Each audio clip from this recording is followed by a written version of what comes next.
Ikaw ba si Joseph Mark Bulinaw? Na-aresto ka namin ha? Nakasong kayo.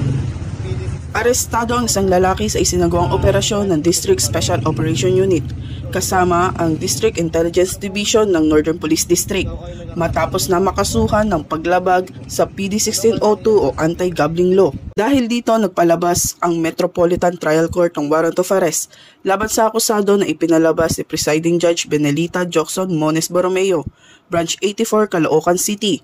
Ito ang naging hudyat ng kanyang pagkakaaresto. Inilalang akusado bilang isang tricycle driver, 26 anyos, pawang residente ng Barangay 69, Caloocan City. Posibleng makakalaya ang akusado kung makakapagpiyansa sa halagang 30,000 piso.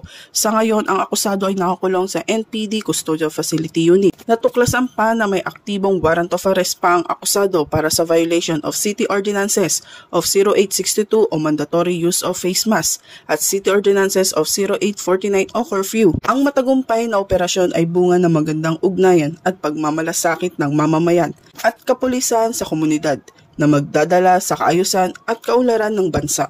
Mula rito sa Northern Police District, ako po ang inyong PNN correspondent, Patrolwoman Glacelan Esperanza, alagad ng batas, tagataguyod ng Balitang Pulis.